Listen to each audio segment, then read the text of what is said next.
Assalamu-Alaikum. How are you? My name is Charles Vincent, and I am going to give a brief story about how I became Muslim.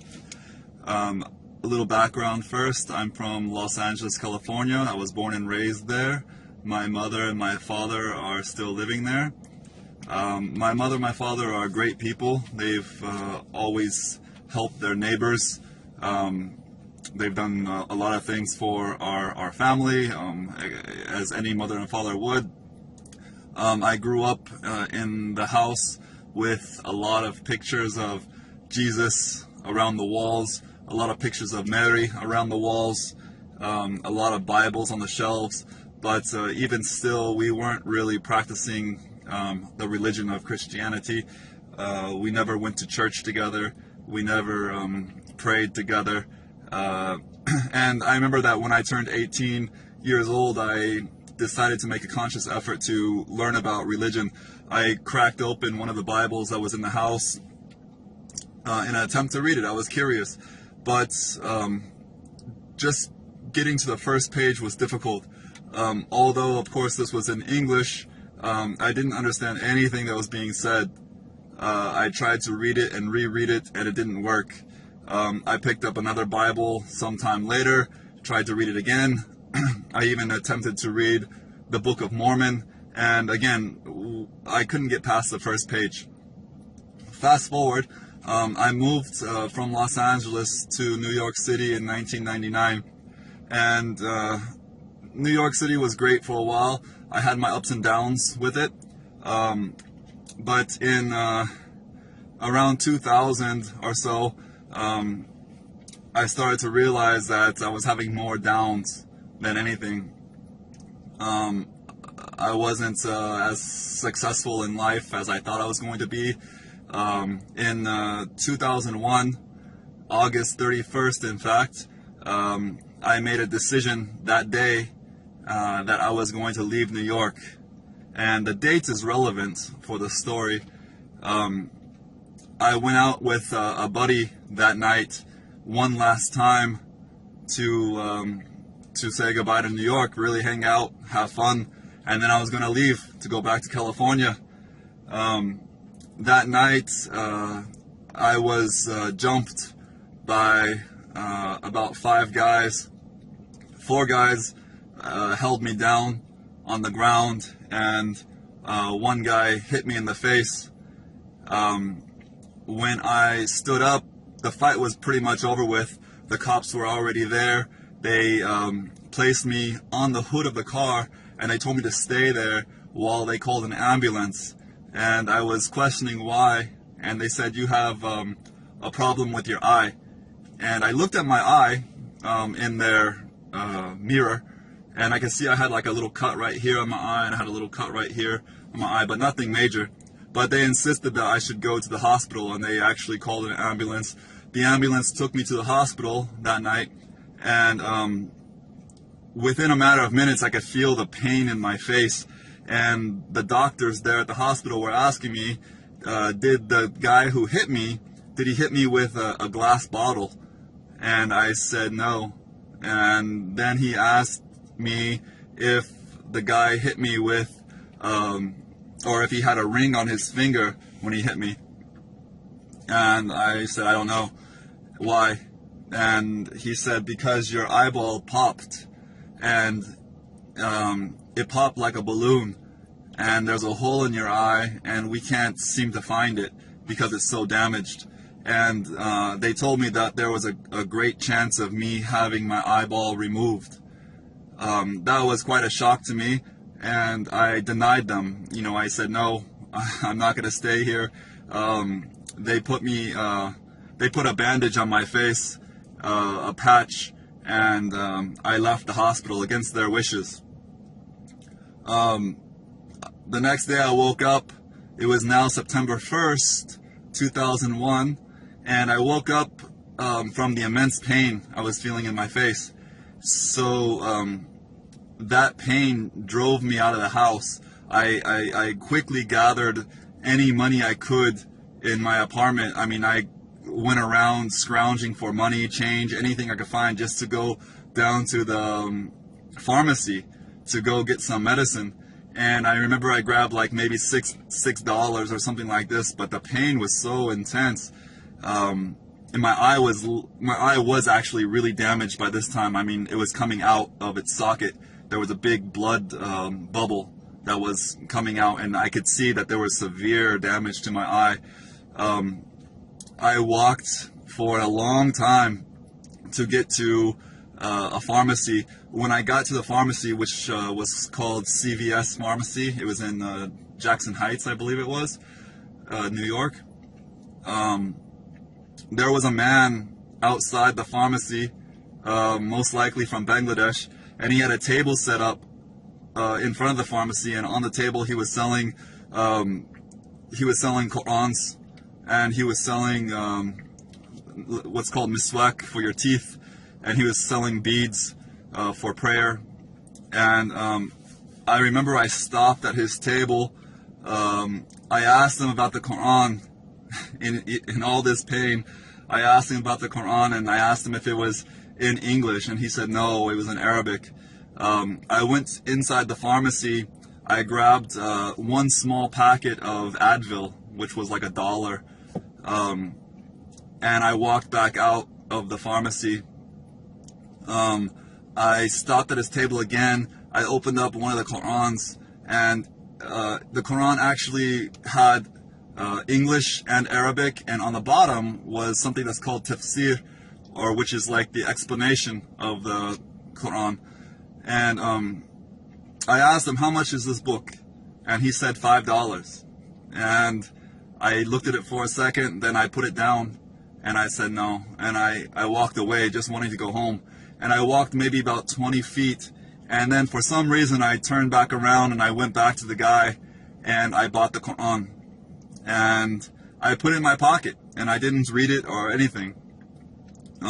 Then September 2nd came, September 3rd, September 4th. On September 4th, I was noticing in my vision, there was this black ring in my vision, and it was in my peripheral. So every time I moved my head, I couldn't catch this ring, but there was something there.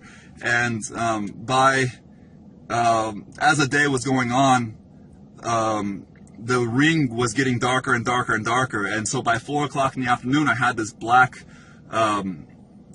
circle in my vision, and then eventually I couldn't see any longer out of my eye, and I was really scared about this. Obviously, I took myself back to the hospital, and the same doctors told me, as they as they would, they said, "We told you so. We told you this was going to happen. Now, if we don't remove your eyeball, you're going to probably lose vision in the other eye too." And I was really scared. I didn't know what to do. I was by myself. They told me that they were going to prepare me for surgery for the next day. And so they wrapped my face in bandages, and they told me to sleep here, and tomorrow we're going to prepare you for surgery.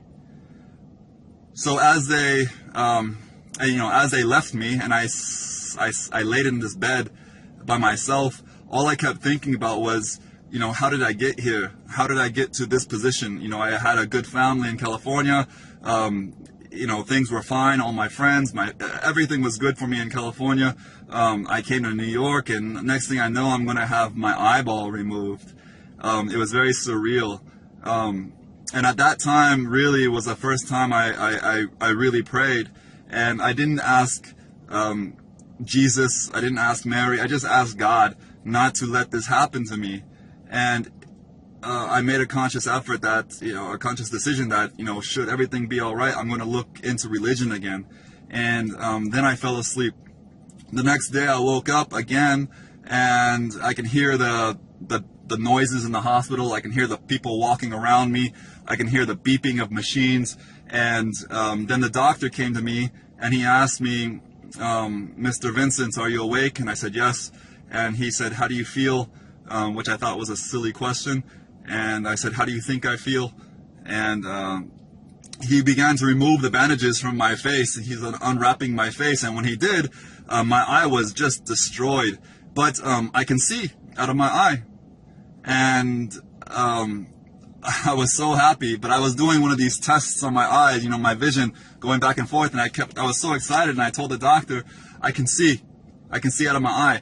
And he couldn't believe it. He said, "Are you sure?" I said, "Yeah." And he did some quick tests on me, and he said, "Hey, listen, we won't have the surgery if you can see from your eye." And he released me from the hospital. And that day, I opened up the Quran and I started reading the Quran, and I just couldn't believe it. It was just, it made so much sense to me. In juxtaposed to the Bible, when I read the first page of the Bible, I couldn't understand it. And reading the Quran, just the first page, it just made sense to me. Then I went to the next chapter, and the next chapter starts with, in Arabic, it starts with Alif Lam Mim, and then it says, "In this book, there is no doubt." And just that statement by itself was so profound for me. I was shocked what that meant. Then as I read more of the next chapter, it started speaking about Moses, alayhi salam, and Ibrahim. And I was, perplexed because I was ignorant to religion, and I was wondering, why are these names in the Quran? Aren't these names supposed to be in the Bible? And as I read more and more, it just made sense to me. And I continued reading on September 5th, September 6th, September 7th, September 8th, September 9th, September 10th. And then while I'm in New York reading a Quran, September 11th happens. And it was the most surreal thing I could possibly imagine. Living there in the city, actually being able to see the buildings from my apartment smoking on fire, and holding this Quran, and knowing that when I reflected back all my hard times that I had in New York, everybody who helped me during these hard times were Muslims. When I didn't have money, the person who helped me was a Muslim. When I didn't have food, the people who fed me were Muslims. And I'm reading this book, this amazing book, and understanding this book, which was the most fascinating thing. And on top of that, witnessing one of the most tragic events in history, the attacks of September 11th happening in front of me. And everything was just coming together, and it just made sense. Meaning that what I was reading was the truth, and seeing how all the Muslims were coming and denouncing these acts of terror, and knowing that this was not part of the religion, and it was their kindness, their sweetness made it more so the truth for me. Also, the foundation that I had was this book that I was reading. At this time in September, in 2001, Ramadan was just 2 months away. So Ramadan fell in October of that, November of that year. So I'm continuing reading the Quran, and then Ramadan came. And to see how the Muslims acted and interacted with each other during Ramadan was absolutely amazing.